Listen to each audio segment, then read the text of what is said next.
My friends and dear students, welcome back to my channel. आज हम लोग एक इम्पॉर्टेंट टॉपिक देखने वाले हैं जो रिलेट करता है टैक्स ऑडिट के ऊपर। सर पता होगा टैक्स ऑडिट जो सेक्शन 44 AB में हमें इनकम टैक्स में ऑडिट करवाना पड़ता है, टैक्स ऑडिट का, राइट। तो वही सेक्शन के ऊपर हम बात करने वाले हैं, क्योंकि जब टैक्स ऑडिट करते हैं हम लोग, हम दो फॉर्म नॉर्मली जो फॉर्म भरते हैं हम लोग, जिसे कहते हैं हम लोग फॉर्म 3CA या फिर 3CB, इसके जगह पे जो CA देता है अपने को साइन करके, राइट। एंड उसके साथ फॉर्म जो अटैच होता है और फॉर्म 3CD जो कंपनी के मतलब डेटा के रिलेटेड होता है, जो साइन किया जाता है, राइट। ये दोनों फॉर्म मिला के हम लोग जब इनकम टैक्स में सबमिट करते हैं, तब जाके ये टैक्स ऑडिट पूरा होता है। तो ये टैक्स ऑडिट में हमें, अब मैंने ये लेक्चर क्यों बनाया, टैक्स ऑडिट तो नॉर्मल है सर उसके अंदर जो है ना, रिसेंटली इनकम टैक्स CBDT ने, जो CBDT central board of direct tax ने, उन्होंने नोटिफिकेशन लेके आया और नोटिफिकेशन में कहा भाई तुम जो फॉर्म भर रहे थे पहले, राइट, जो फॉर्म 3CA 3CB या फिर 3CD, राइट, तो 3CD जो फॉर्म है उसके अंदर आपका कुछ अमेंडमेंट्स लेके आ रहा हूँ मैं। सर ये अमेंडमेंट क्यों किया ऐसा, क्योंकि रिसेंटली जो लास्ट ईयर इन्होंने क्या किया, बहुत सारे सेक्शंस जो है, एक दो सेक्शंस जो है न्यू टैक्स रिजीम वाले इन्होंने इंट्रोड्यूस करवाया, जिसमें रेट टैक्स कट के बारे में बात किया। मैंने एक सेक्शन के बारे में बात की थी 115BAA। आप लास्ट वीडियो अगर देखोगे तो वहां पर मिल जाएगा आपको मेरा वीडियो, राइट। तो वैसे ही और दो सेक्शन भी है जो न्यू टैक्स रिजीम के बारे में बात करता है, राइट। तो वो न्यू टैक्स रिजीम के बारे में जो बात कर रहा है, उसी के रिलेटेड फॉर्म 3CD में अमेंडमेंट आना बाकी था। तो फ्रॉम 1 अक्टूबर 2020 जो भी अगर इनकम टैक्स ऑडिट का रिटर्न फाइल करता है, सॉरी टैक्स ऑडिट फाइल करता है, राइट है, तो उनको ये क्लॉजेस के अमेंडमेंट को कंसिडर करना चाहिए। और उससे पहले जिसने टैक्स ऑडिट कर दिया होगा तो उसको कोई टेंशन लेने की ज़रूरत नहीं, नेक्स्ट ईयर से वो अमेंड कर सकता है अपने 3CD फॉर्म को, कोई रिवाइज करने की ज़रूरत नहीं। तो विद इफेक्ट फ्रॉम 1 अक्टूबर 2020 से आपको क्या करना है, टैक्स ऑडिट में वो अमेंडमेंट्स लेकर चेंजेस करके अकॉर्डिंगली आपको क्या करना है, टैक्स ऑडिट करवाना है अपने CA से, राइट है। तो चलिए सर हम लोग देखते हैं, राइट। तो क्या क्या अमेंडमेंट्स हुए हैं, क्या क्या चीज़ें ऐड की गई, क्या माइनस की गई, क्या सब्सटीट्यूट किया गया, वो सब चीज़ के बारे में हम लोग आज डिटेल में पढ़ने वाले हैं। फॉर्म 3CD के अमेंडमेंट्स जो रिसेंटली CBDT ने नोटिफाई किए, तो उससे पहले हम लोग एक बार शॉर्ट में समझ के लेते हैं सर। वैसे इंट्रोड्यूस करवा दो सर, तो इंट्रोडक्शन के लिए मैं स्क्रीन शेयर कर रहा हूँ, आप एक बार ध्यान दीजिए, ठीक है। सर हम लोग किसके बारे में पढ़ने वाले हैं आज, हम बात करने वाले हैं, ओके 2 मिनट,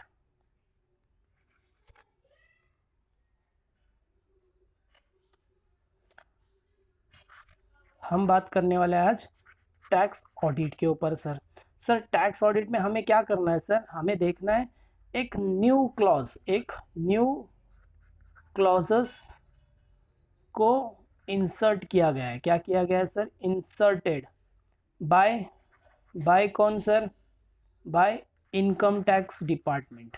इनकम टैक्स ने अपने 22nd अमेंडमेंट में, अपने 22nd अमेंडमेंट में जो रूल 2020, राइट, इसमें इन्होंने क्या किया, अपडेट किया गया। क्या अपडेट किया सर, फॉर्म 3CD को अपडेट किया इन्होंने, फॉर्म 3CD को अपडेट किया। सर ये फॉर्म 3CD कहाँ पर आता है, याद करो, सेक्शन 44AB में हम क्या करते हैं सर, टैक्स ऑडिट करते हैं, राइट, टैक्स ऑडिट करते। ये वीडियो देखने वाले को मैं एज्यूम कर रहा हूँ कि आपको पता होगा टैक्स ऑडिट का प्रोसीजर क्या है, हम क्या फाइल करते, कब करते, राइट।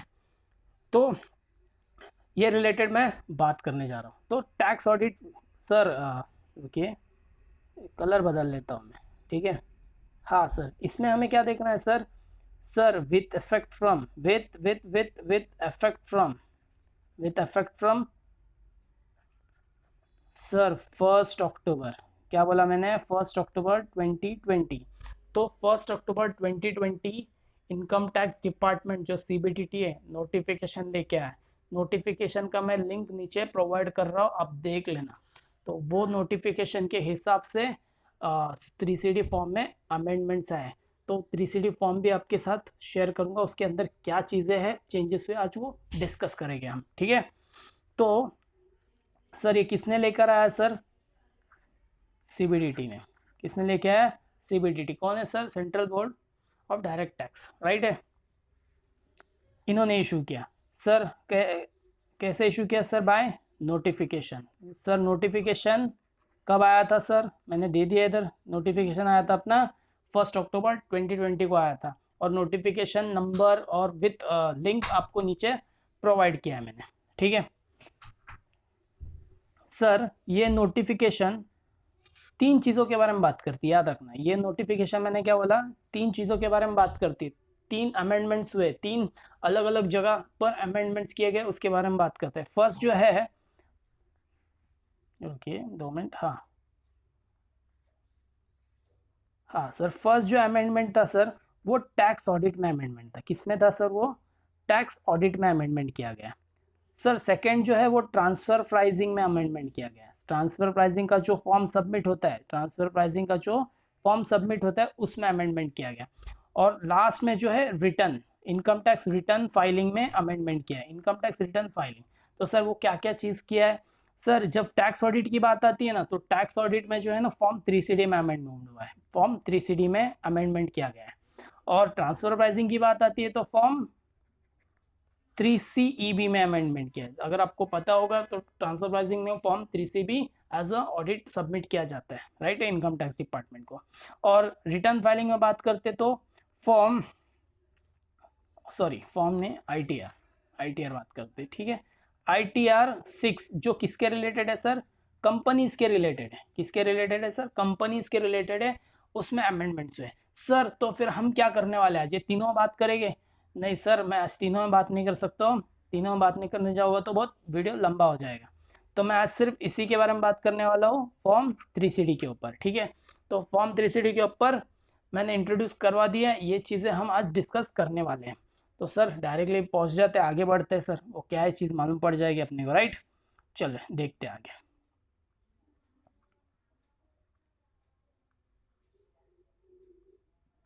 ठीक है, तो मैं यहाँ पर लिख लेता हूँ सर। हमें किसके बारे में बात करना है आज? टैक्स ऑडिट के बारे में बात करना है। टैक्स ऑडिट सर, कौन सा टैक्स ऑडिट सर? जो सेक्शन 44AB में लगता है, ऑफ इनकम टैक्स एक्ट, ठीक है, 1961 में। हाँ सर, तो सर ये इसमें ऑलरेडी कितने क्लॉजेस थे? ऑलरेडी ना, पहले हम जब फॉर्म भर रहे थे तो ऑलरेडी 44 क्लॉजेस कवर थे इसके अंदर। तो सर इस बार कुछ ऐड हुआ है क्या? हाँ हुआ है, कुछ ऐड हुआ है, सब क्लॉजेस को ऐड किया गया इन्होंने। तो वो सब क्लॉजेस मैं अभी 3 पार्ट में डिवाइड करके आपको बताता हूँ क्या क्या चीज़ हुआ है यहाँ पर, ठीक है।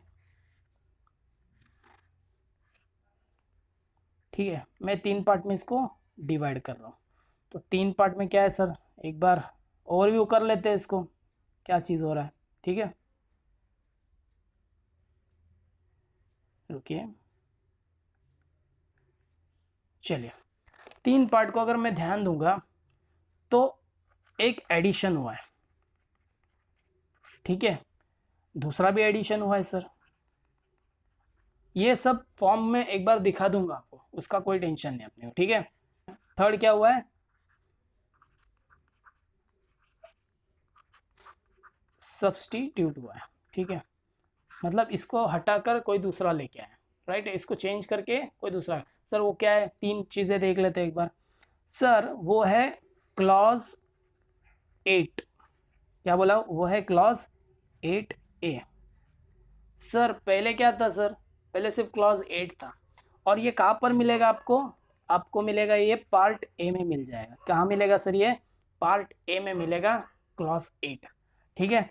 सर इसके अंदर ना क्या चीज़ करना है सर? हमें सिर्फ है ना ये बताना है कि ये इसमें जो है ना 3 क्लॉजेस के बारे में उन्होंने मेंशन किया है। 3 क्लॉजेस के बारे में, एक क्लॉज है 115BA, ठीक है। दूसरा क्लॉज है सर 115BAA। सर इसके ऊपर मैंने ऑलरेडी लेक्चर लास्ट में डाला है, मैंने एक छोटा सा डिस्क्रिप्शन बताया था 115BAA में क्या आता है, वो देख लोगे तो आपको ये सेक्शन समझ जाएगा, ठीक है। और उसके बाद में आता है 115BAB। सर ये 3 क्लॉज काय के बारे में बात करते हैं?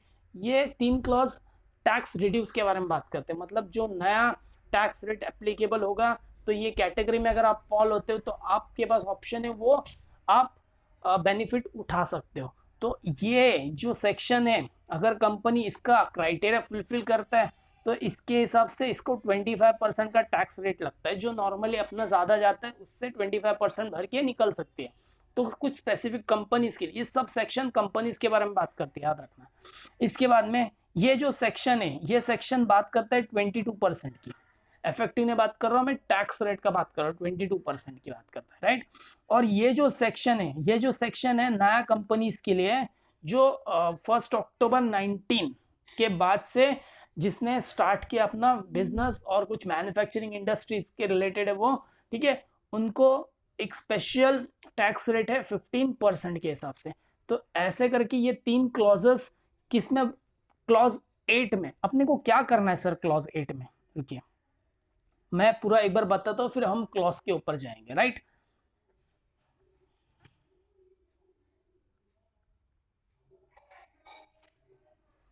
तो हमें ये तीनों क्लॉजेस का क्या करना है, हमें ये बताना है कि कंपनी ने इसको ऑप्ट किया है या नहीं। मतलब कंपनी ने ये कोई भी सेक्शन में बेनिफिट ले रहा है या नहीं, तो वो हमें दिखाना पड़ेगा। ऑप्टेड फॉर क्या, ऑप्टेड फॉर टैक्सेशन। अगर तुमने टैक्सेशन मतलब ऑप्ट किया है इसको, तो तुम्हारा काम क्या बनता है सर, ये पार्ट ए में, मतलब अब मैं यहाँ पे पार्ट ए में जो क्लॉज ए में है आपको बताना पड़ेगा कि हम कौन से सेक्शन में, अगर होते हो तो ही आप यस करो, अगर नहीं होते हो तो आपका काम है नो लिख के आगे बढ़ जाना। तो ये क्लॉज में अपने को सिर्फ बताना है ये सेक्शन अपन बेनिफिट उठा रहे हैं या नहीं, अगर उठाते रहेंगे तो यस, नहीं तो no. Sir as a CA, अगर सीए के फर्म में आप काम करते हो, अगर आप ऑडिट करते हो तो आपका काम क्या बनता है ऐसे टाइम पे। सर अगर ऐसा है तो आपका काम बनता है कि इंश्योर करो, क्या इंश्योर करो, whether whether SSC filed the various forms before filing of returns। जो रिटर्न कहाँ पर फाइल होती है, अंडर सेक्शन 139(1) में जो फाइल किया जाता है वो सेक्शन में अगर कंपनीज यस लिखती है तो एज एन ऑडिटर आपका काम क्या बनता है, वेदर वेरीफाई कि आप 139 फॉर्म भरने से पहले ये तीनों में से अगर कोई भी सेक्शन फॉलो करते हो तो उसका एक बिफोर फाइलिंग आपको क्या करना पड़ता है, एक वो फॉर्म सबमिट करना पड़ता है। वो फॉर्म क्या है सर वो देख लेते हैं एक बार, ठीक है। अगर आपने सेक्शन 115 का बेनिफिट लेते हो तो आपको देखना पड़ेगा कि फॉर्म, या फिर आप कंपनी हो गए तो आपको फॉर्म 10IB सबमिट करना पड़ेगा गवर्नमेंट को before filing of income tax return, ठीक है। अगर आप बेनिफिट लेते हो सेक्शन 115BAA का, तो ध्यान रखना कि फॉर्म 10IC भरना पड़ेगा आपको। तो ऑडिटर को भी वेरीफाई करना पड़ेगा कि 10C भरा है और एज अ कंपनी आपको ये फॉर्म सबमिट करना पड़ेगा, ठीक है। अब आगे बढ़ते हैं, सेक्शन 115BAB अगर ये होगा तो फॉर्म 10ID आपको क्या करना पड़ेगा, भरना पड़ेगा, वो उस पर ध्यान रखना, ठीक है। तो ऐसा करके ये मैंने आपको बता दिया क्लॉज 8 के बारे में। सर क्लॉज 8 एक बार दिखा भी दो कैसा दिखता है, वो मज़ा तो हमको भी समझ में आएगा सर क्या चल रहा है। तो मैंने बाजू में ही आपका फॉर्म ओपन करके रखा है मैंने, ठीक है। तो आप ध्यान दोगे तो देखिए ये फॉर्म 3CD मैंने ओपन किया हुआ है, राइट। 3CD फॉर्म 3CD जो हम नॉर्मली भरते हैं, ये सब क्लॉजेस है नीचे, राइट, क्लॉजेस है। क्लॉजेस अगर ध्यान दोगे तो ये जो चीज़ें हैं यहाँ पर, ये देखो मैं बता रहा हूँ क्लियरली, हाईलाइट कर देता हूँ यहाँ पर, ठीक है, आपको भी कोई प्रॉब्लम नहीं। देखो हाईलाइट किया मैंने यहाँ पे, ये क्लॉज ऐड हुआ है इस बार। क्या हुआ है सर, ये क्लॉज ऐड हुआ है। तो मैंने तीनों के बारे में बात की, whether the assessee has opted for the taxation under section 115BA 115BAA 115BAB, ठीक है, ये 3 सेक्शन में अगर कोई भी सेक्शन का बेनिफिट लेते हो तो आपको आंसर सिर्फ इतना ही करना है, यस। अगर यस करते हो तो नीचे के फॉर्म भी भर दिया करो, मतलब टाइम पे before filing of return, otherwise वो ऑप्शन का बेनिफिट आपको नहीं मिलेगा। ठीक है, तो वो फॉर्म भरना आपका काम है, ठीक है, मैंने बता दिया। और आप एज अ कंपनी, तो आपका एज अ ऑडिटर सीए, तो ये देखना पड़ेगा, इंश्योर करना पड़ेगा ये यस लिखोगे तो कंप्लाई करो। और कंप्लाई 115 बी ए, मैंने बता रहा हूँ ये सब चीजें का बेनिफिट लेने के लिए अपना खुद का एलिजिबिलिटी क्राइटेरिया, एक का मैंने बता दिया 115 बी डबल ए, अगर वो आप एक बार अच्छे से देख लेते हो तो आपको सेक्शन का आइडिया आ जाएगी कि बेनिफिट क्यों ले रहे हैं न्यू टैक्स रिजिम का। ठीक है, तो अगर यस लिखो, अगर सर ये यस नहीं है, मेरा नो है, तो क्या करूं? हाँ, तो क्या फायदा, कुछ प्रॉब्लम नहीं, नो लिखो और आगे बढ़ जाओ, तुमसे कोई इसके बाद में पूछने वाला नहीं, इसका मतलब आप कोई न्यू टैक्स रिजिम का बेनिफिट नहीं ले रहे हो। ठीक है सर, अब सर इसके बाद में क्या है सर, और कौन सा क्लॉज है? ये तो क्लॉज 8 तो हो गया अपना, राइट है, 8 क्लॉज में समझ गया सर। अब आगे है और 2 क्लॉजेस है, 8 क्लॉजेस के रिलेटेड ये, इसके वजह से फॉर्म 3CD में चेंजेस आए। वो कौन से क्लॉज है, अब पहले उसका थोड़ा ब्रीफ पढ़ लेंगे। ठीक है, चलिए इधर देखिए, साइड में मैं स्टार्ट कर रहा हूँ। ओके,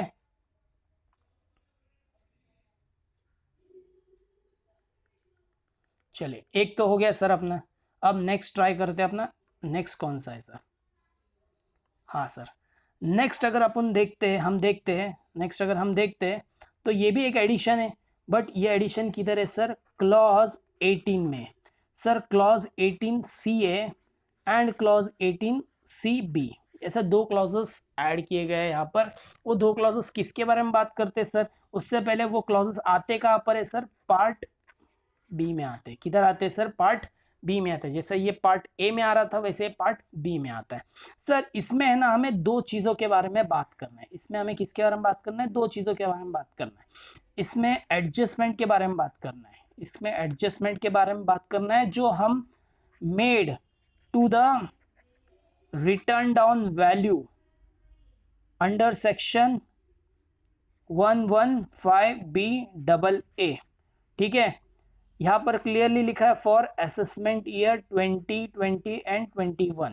मतलब सर ऐसे कोई एडजस्टमेंट जो आप अगर सिर्फ स्पेसिफिक बोल रहा है, वो क्लियर बोल रहा है कि 115BAA में अगर आप बेनिफिट ले रहे हो, वहां पर यस लिख के आप BAA में बेनिफिट ले रहे हो, तो ऐसे टाइम पे आपका काम बनता है कि यहाँ पर 115BAA में आपका बहुत सारा क्या है, वहां पर सेक्रीफाइस करना पड़ता है, बहुत सारे चीजों को सेक्रीफाइस करना पड़ता है, राइट। तो वो बहुत सारे सेक्रीफाइस करने के लिए वहां पे एक चीज सेक्रीफाइस आता है, एडिशनल डिप्रिसिएशन का। क्लॉज 18 किसके बारे में बात करते हैं? प्योरली फिक्स एसेट के बारे में बात करते हैं, राइट है। जो फिक्स एसेट है अपने पास उसका डिस्क्लोजर्स देते हैं अपन ग्रॉस ब्लॉक वाइज, राइट। तो वहां पे अगर 115B में 115BAA में अगर आपको एडिशनल डिप्रिसिएशन का बेनिफिट नहीं मिल सकता है, तो आपको यहाँ पर भी एडजस्ट करना पड़ेगा वो हिसाब से, राइट है। तो वही एडजस्टमेंट आपको यहाँ पर 115BAA में, बाकी 2 सेक्शन की बात नहीं कर रहा मैं, अगर 115BAA में आपने बेनिफिट लिया है तो यहाँ पर आपको क्या करना पड़ेगा, वो अमाउंट जो एडिशनल डिप्रिसिएशन वहां पर आपको बेनिफिट नहीं मिल रहा है, यहाँ पर वो एडजस्टमेंट करके दिखाना पड़ेगा। ठीक है, समझ रहे हो? बहुत सिंपल है सर, ज्यादा दिमाग मत लगाना, क्योंकि इसमें 115BAA है और उसके बाद कोई दूसरा सेक्शन नहीं है। तो 115BAA अगर आपको समझना है तो मेरे प्रीवियस लेक्चर है, मैंने लिंक डाला है, आप एक बार देख लेना, ठीक है, आपको ज्यादा समझ में आएगा। चलिए आगे बढ़ते हैं अपन।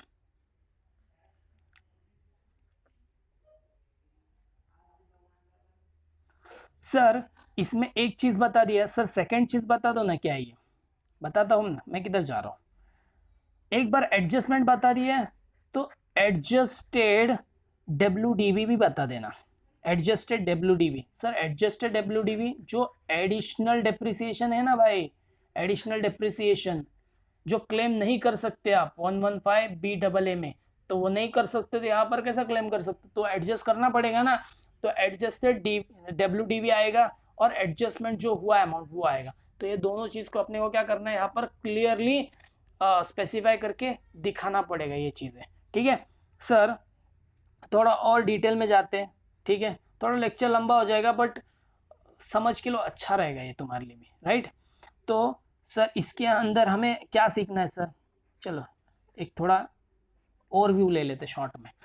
तो जो एडिशनल डेप्रिसिएशन होता है किधर आता है सर, एडिशनल डेप्रिसिएशन, ठीक है, फॉर न्यू प्लांट, नया प्लांट एंड मशीनरी आप अगर खरीदते हो तो कितना का एडिशनल डेप्रिसिएशन मिलता है, 20%, और 35% अगर वो बैकवर्ड एरियाज में कोई स्पेसिफाइड बैकवर्ड एरियाज में आता होगा तो, राइट है, स्पेसिफाइड बैकवर्ड एरियाज में अगर आता होगा तो, राइट है, तो उसको इतना मिलता है। सर ये एडिशनल डेप्रिसिएशन सबको मिलता है क्या, नहीं भाई सबको नहीं मिलता, मैन्युफैक्चरिंग इंडस्ट्रीज, वो भी अगर सेक्शन आप अच्छे से पढ़ोगे तो वहाँ पर क्लियरली पता चल जाएगा आपको, ठीक है। तो वैसा सेक्शन नहीं है, ठीक है। अगर वो बेनिफिट आपको नहीं मिल रहा है 115BAA की वजह से, तो आपको यहाँ पर भी वो एडजस्टमेंट दिखाना पड़ेगा, राइट है। और क्या है सर, और थोड़ा बात करते हैं,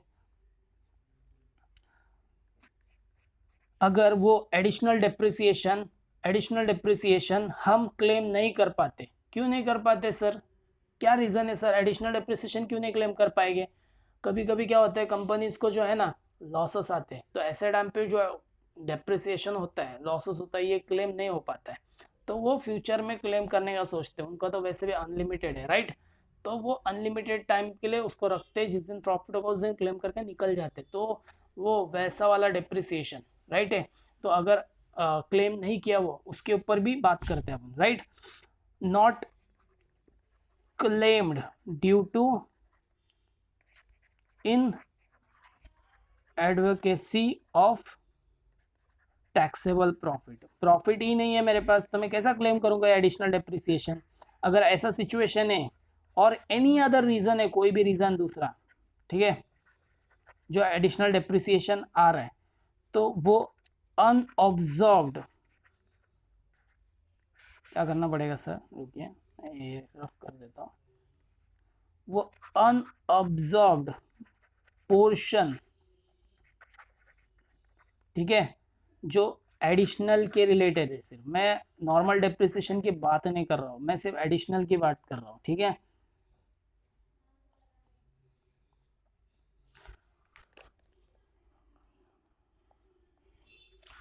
तो ऐसा अनऑब्जर्व डेप्रिसिएशन है या फिर additional depreciation during the unobserved depreciation है, तो उनको बेनिफिट तो मिलने वाला नहीं, तो वो चीज़ का उन लोगों को क्या करना पड़ेगा, अपना ये जो रिटर्न डाउन वैल्यू में वहाँ पर एडजस्ट करके रिपोर्ट करना पड़ेगा, और वही अमाउंट एडजस्टमेंट का अमाउंट दिखाना पड़ेगा। ये सेक्शन बस इतना ही बोलता है, ज़्यादा नहीं है। तो हम एक बार देख लेते हैं कि फॉर्म 3GD में कैसा दिखता है ये चीज़ें, राइट। चलिए देख लेते हैं एक बार, ठीक है। देखिए मेरा फॉर्म 3CD आ गया है, बगल में रख दिया है मैंने, ज़्यादा दूर नहीं रखा, आपको तकलीफ नहीं होना चाहिए, राइट। ये बाकी सब जो क्लॉज दिख रहा है ना, वो कुछ चेंजेस नहीं हुआ है, जो पहले से चलता रहा वैसे ही है, ठीक है। जो अमेंडमेंट में वो उसी का बात कर रहा हूँ मैं, ठीक है। तो क्लॉज आ गया, अपना क्लॉज है 18th क्लॉज, क्लॉज 18 किधर गया भाई मेरे, जल्दी हाँ आ गया फाइनली, ठीक है। ये क्लॉज 18th है। तो इसमें क्या अमेंड हुआ है सर, बता दो एक बार शॉर्ट में। देखिए ये सब ठीक था सर, इसमें ये यहाँ पर ये अमेंड हुआ है, देखिए ध्यान से, ठीक है। ये अमेंडमेंट है, और ये अमेंडमेंट का मैंने शॉर्ट में आपको 115BA का लेक्चर भी डाला है, मतलब एक शॉर्ट में रिवीजन भी दे दिया है उसका, डिटेल में नहीं गया मैं, बट शॉर्ट में रिवाइज भी कर दिया है, वो एक बार देख लेना, ठीक है। क्या लिखा है, एडजस्टमेंट मेड, ठीक है, adjustment made to the written down value under the section 115BAA। तो अगर कोई भी 115BAA का एसेट पे कुछ एडजस्टमेंट है, तो जैसे एडिशनल डेप्रिसिएशन का, तो वहाँ पर दिखा दो clearly. And second, adjustment return down value, और जो भी होगा एडजस्टेड रिटर्न डाउन वैल्यू वहाँ पे मेंशन कीजिए, तो उनको पता चल जाएगा कि बेनिफिट का कितना इफेक्ट हुआ है उन पे, ठीक है, जिसको ये सेक्रीफाइस कर रहे हैं एडिशनल डेप्रिसिएशन थ्रू, राइट है। ठीक है सर, ये भी आपको क्लियर हो गया, ये दूसरा अमेंडमेंट था। सर तीसरा क्या हुआ है सर, ये भी एडिशन था। चलो उससे पहले हम बात करते हैं थोड़ा उसके, किसके बारे में सर, हम तो डिस्कस कर रहे हैं ना कुछ टॉपिक, राइट। तो वो शॉर्ट रिवीजन एक बार देख लेंगे अपन क्या चल रहा है। हाँ सर यही था ना वो शीट जो हम रिफ़र कर रहे थे इतना देर से, राइट। ठीक है, सब्सटीट्यूट, तो यहाँ पर आ गया सर, मैं क्या करूँ सर, सब्सटीट्यूट। सर सब्सटीट्यूट का मतलब सर ये क्लॉज पहले से था बट उसको थोड़ा मॉडिफाई किया गया है, और क्लॉज नंबर दे देता हूँ मैं आपको, ठीक है। तो वो बना है क्लॉज 32A। सर कौन सा क्लॉज है ये, 32A। पहले भी था अभी भी है, बट थोड़ा चेंजेस लेकर आए वो, ठीक है। चेंजेस क्या लेकर आए सर, दो चीज़ें इसके अंदर बात करने वाली चीज़ें, ठीक है। एक तो ब्रॉड फॉरवर्ड लॉसेस, जो कंपनी क्लेम नहीं कर पाई आज तक, तो वो ब्रॉड फॉरवर्ड लॉसेस आ गए यहाँ पर। और एक अनऑब्जर्व डेप्रिसिएशन, यहाँ पर भी तो शो होता है सर अनऑब्जर्व डेप्रिसिएशन, राइट है, अनऑब्जर्व, अरे यार,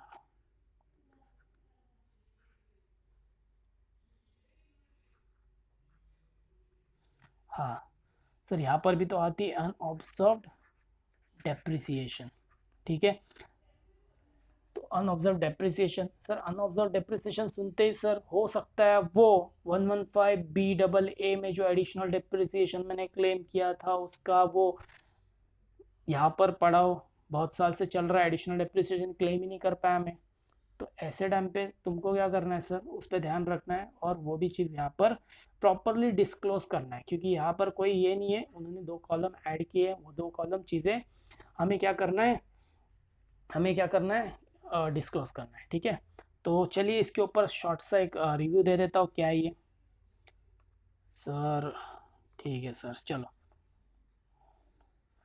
तो सर ये जो है ब्रॉड फॉरवर्ड लॉसेस हो गया, या अनऑब्जर्व डेप्रिसिएशन हो गया, अनऑब्जर्व डेप्रिसिएशन हो गया, ठीक है। ये दोनों का बेनिफिट नहीं मिलता है, ठीक है। ये दोनों का बेनिफिट नहीं मिलता है। बेनिफिट क्यों नहीं मिलेगा सर, क्योंकि अगर अगर आपने अंडर सेक्शन 115BAA में बेनिफिट लिया होगा, तो वहाँ पर क्लियरली बोलता है ये रिलेटेड टू,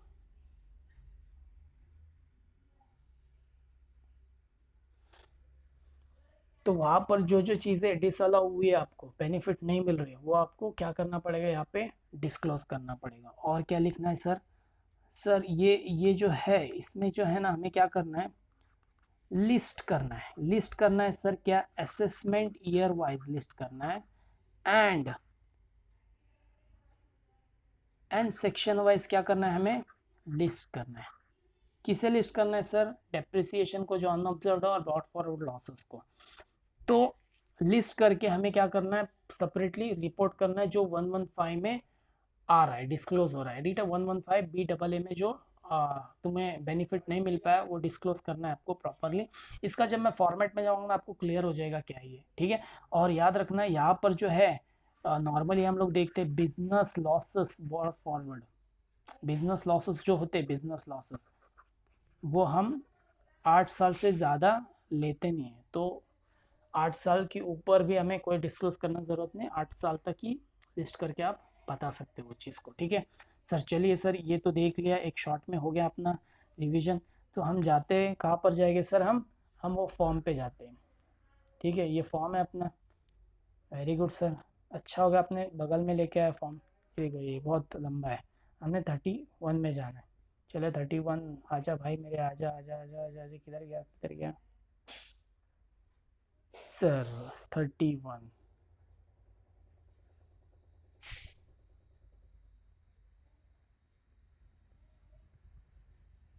ये देखिए,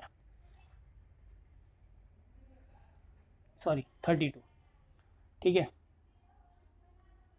तो 32 में सर क्या हुआ है चेंजेस, ये 32 उन्होंने सब्सटीट्यूट किया है, ध्यान दीजिए क्या लिखा है, टेबल तो वही है सर, कोई चेंजेस नहीं है। हाँ टेबल में ये दो चेंजेस लाए हो क्या सर, ये देखिए यहाँ पे ये चेंजेस लेकर आए, और ये एक चेंजेस लेकर आए। सर क्या है ये सब चेंजेस, एक बार दिखा दो सर। देखो यहाँ पर क्या लिखना है हमें,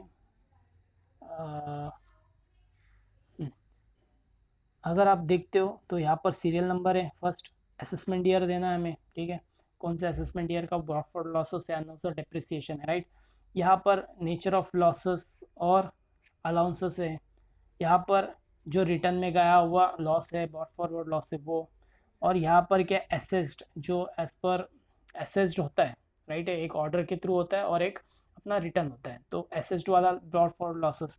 और यहाँ पे जो दो है वो दोनों किससे रिलेटेड है सर, 115 BAA और यहाँ पर भी 115 BAA। सर क्या लिखा है उसमें, all losses and allowances not allowed under 115 BAA का अगर कोई भी अनऑब्जर्व डेप्रिसिएशन और ब्रॉड फॉर लॉसेस है बिजनेस का, वो सब आपको यहाँ पर क्या करना पड़ेगा, डिस्क्लोज करना पड़ेगा, जो बेनिफिट नहीं मिला है। ठीक है, क्लियर है। आगे sir, amount as adjusted withdrawal of additional depreciation. देखो वहाँ पे कोई भी अलाउंसेस, कोई भी लॉसेस जो हम वहाँ पे डिसअलाउ कर रहे हो वहाँ पे दिखाओ, यहाँ पर क्लियरली मेंशन करो।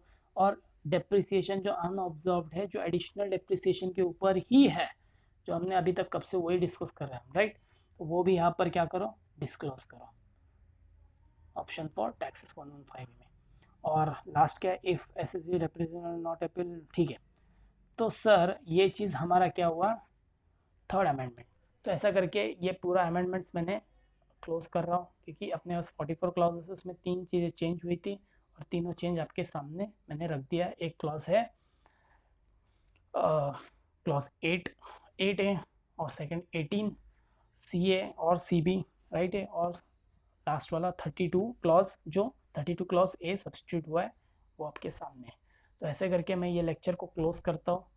होप आपको लेक्चर अच्छा लगा होगा। अगर नहीं भी अच्छा लगा हो तो प्लीज़ मुझे इम्प्रूवमेंट के लिए सजेशन दीजिए, ज़रूर मैं आपके लिए नेक्स्ट वीडियो में इम्प्रूवमेंट ज़रूर लाऊंगा। और तब तक please share, support and subscribe my channel, और हो सके तो नेक्स्ट वीडियो के लिए वेट करते रहना और बेल आइकन ज़रूर दबाना, तब जाकर तो आपको नोटिफाई कर पाऊंगा मैं, राइट। ठीक है, चलिए, थैंक यू और अपना ध्यान रखिए, टेक केयर, चलिए बाय।